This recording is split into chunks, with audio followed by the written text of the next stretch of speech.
Content warning. This episode discusses family violence, murder, child sexual abuse, religious abuse, and coercive silence within families. There is no graphic detail, but the themes may be distressing, especially for listeners from narcissistic or abusive households. So, if you find yourself becoming overwhelmed during this episode, you are encouraged to pause, take a break, come back later. Your nervous system comes first. But there are some very important things in this episode. Things that took me a lifetime to label and learn and process. So I'm going to help skip a few of those steps for you and help bring some clarity for some of you who have experienced these things in your family. Okay? But your nervous system comes first.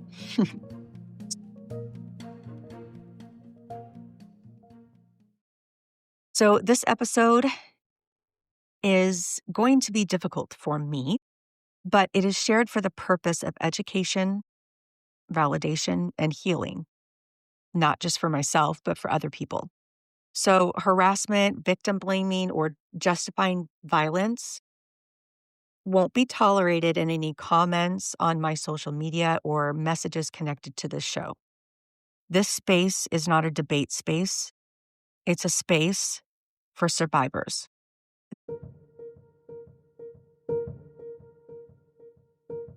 There are families that keep secrets. Then there are families that assign children the job of keeping them. In narcissistic households, silence isn't just expected, it's enforced. Not to protect the children, but to protect the family's image or their beliefs or their power structure. Today's episode is about what happens when a child is made into a dark secret keeper and how damaging that role can be long after the secret itself is supposed to be over. In healthy families, adults handle adult realities. But in narcissistic families, children are often recruited into the emotional labor that they cannot consent to. One of the least talked about roles is the child who is expected to, 1, know what happened, 2, never to speak about it, 3, never to grieve about it, and 4, to carry it quietly into adulthood. The trauma isn't only the event itself, it's being forced to hold it alone for years, decades even.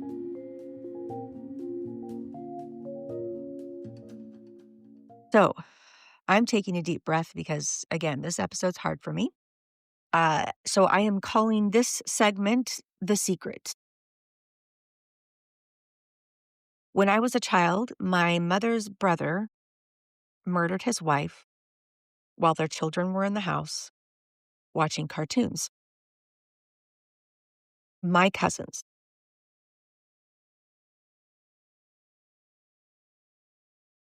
I'd been in that house before many times, sitting there watching cartoons with them. And so sometimes I feel like I was there with them.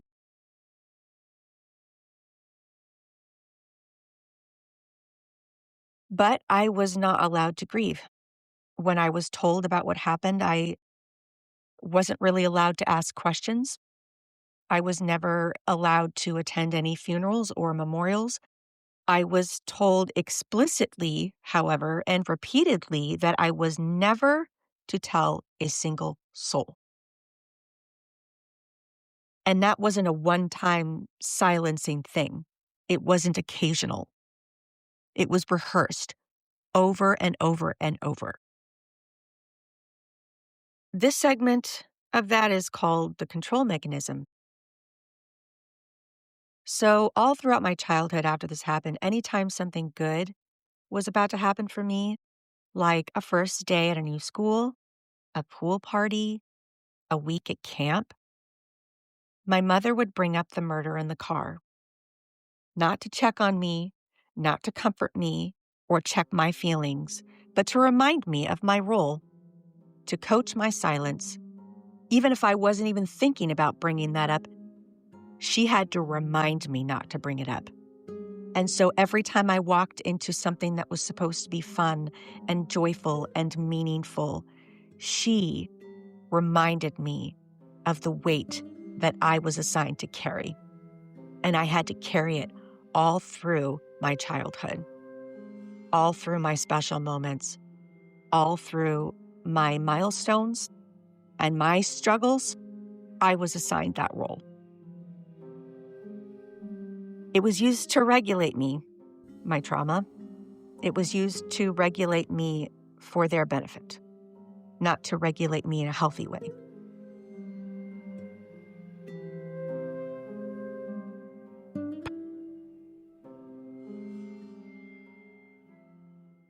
Part 3, forced proximity, okay?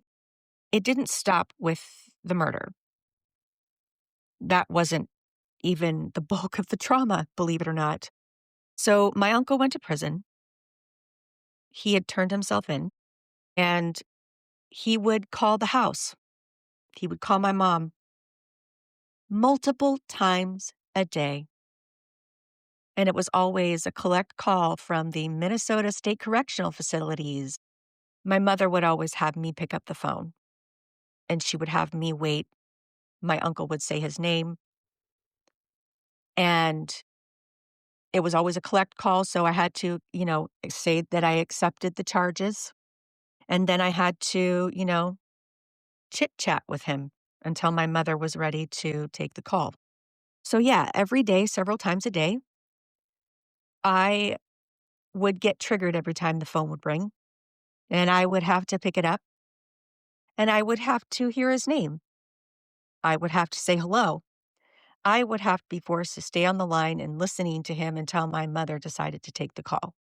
And when she did take the call, they spoke of this as it was all a part of God's plan. I was never allowed to cry about it. I was never allowed to object. I was never allowed to speak about it afterwards. According to them, my aunt deserved what happened to her. I heard them make up story after story after story about why she deserved that. That belief lived in the room, and so did I. That was awkward.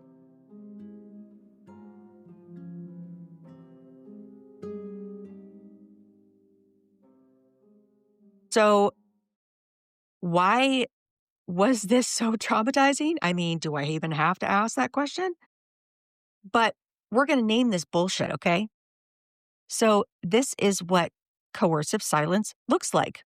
This is why people stay in abusive relationships for so long, because they're groomed over and over and over to be secret keepers. It was a little bit easier for them to do that to me because I was just a kid. I already knew that they were capable of hitting me if I, quote unquote, disobeyed them. I didn't know what they were going to do if I exposed this. I was scared to death. Scared to death. I was scared to death that my uncle would serve his time and come out and appropriately punish me for speaking about it. I had nightmares of that every night, and I wasn't allowed to talk about it. They forced me to participate in their bullshit. When children are made to hold adult violence or be exposed repeatedly or pretend nothing is wrong and remain loyal to a narrative that harms them, the result is chronic hypervigilance. Remember I said I was freaked out every time the phone rang? Yeah, there's a murderer on the other end. Holy shit, dude. Okay? You also get moral injury. You're thinking of what you think is right and wrong is being constantly distorted every fucking day by these people. So you're deeply confused. And an ingrained fear of speaking, even decades later. That's why I'm a little nervous making this episode, because I made promises to my mother as a small child never to speak about this. So my nervous system is really freaking out right now. Okay? While I'm talking about this, I want you all to know if this is hard for you to listen to, this is hard for me to talk about. But I've needed to talk about this for a very long time. This is part of what heals you as a person. Now, the next time I share this story, it's going to be easier for me. But this is honestly the first time I'm sharing this really, like, much. I've mentioned it, but I've never disclosed this whole thing. So I appreciate you guys listening.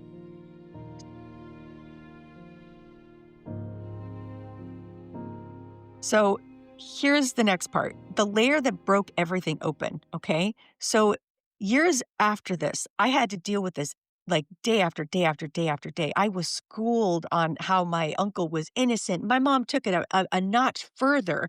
She integrated our religion into what he did and would try to take the Bible and justify what he did. And it even got to the point where the people who ended up taking custody of my cousins, my mother was instructing us to pray against the family that was caring for my cousins. I was instructed to hate the people that took care of my cousins. And people want to know why I'm estranged from my family. Okay, keep listening, folks. I got to laugh about this because I can't cry no more. Years later, when I finally I had it with all this bullshit, I left home at 17, guys. I was 17 years old. Okay. I moved out and I decided to, stay with my sister for a stint. I did not know my sister was an overt malignant narcissist at the time. So at the time, she was just my older, annoying sister who was always bullying me. But she accepted me into her home. So I went and stayed with her. And during this time, okay, my sister's 14 years older than me for reference. So she'd been out of the house quite some time before I had. She was still my very big, older, sophisticated sister. Um, but so I was 17. My sister, when my sister disclosed this to me, I was probably 18. She didn't disclose any of this to me when I was a kid. But anyway, so I left my home at 17 to live with my sister, turned 18 shortly after that. During this time, my sister disclosed to me that this same uncle had molested her years earlier when she was 3 years old. I want to be very careful when I talk about this because this is my sister's story. My sister was a child when this happened, so I'm not going to get into the details of this. But what she told me shattered me. And it wasn't just the fact that she disclosed this, what happened. It shattered me, but at the same time, it didn't surprise me because I knew he was already an evil man, obviously. But the worst part that shattered me as her sister was learning that she was still writing to him. She said she still was writing to him, and I said, "What do you mean still writing?" They would write to each other, and she said, "Well, we pray for each other."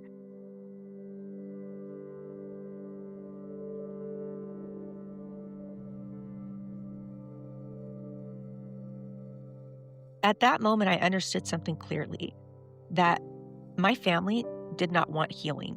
It wanted silence. It wanted loyalty, and it used spiritual justification. I was never going to survive in that system. I still tried. I still tried for almost 20 more years after that.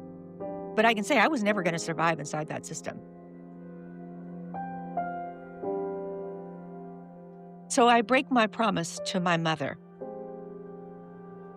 the one she made me promise over and over and over that I would never speak about. Here's what I know now. A promise extracted from a child through fear is not a moral obligation. If I could go back in time, I would tell everybody what happened. Because I was a child, and I lost my favorite aunt, and I also lost a relationship with my favorite cousins. I never saw some of them again. And I wasn't allowed to share that part of my life that had gone missing. I walked around with holes in my chest as a child and as a young adult because of the secrets my mother forced me to keep.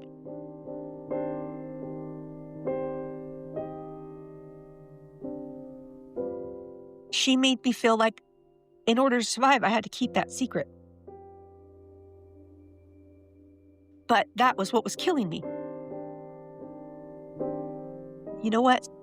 Survival tactics, they are allowed to expire, you know? I don't have to keep that secret anymore. It was never my responsibility. I was a kid.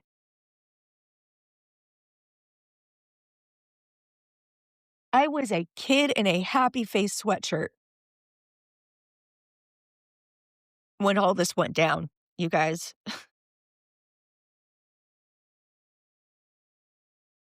And I still had to walk around with my happy face sweatshirt for years because of her. My mother. While I was hurting inside.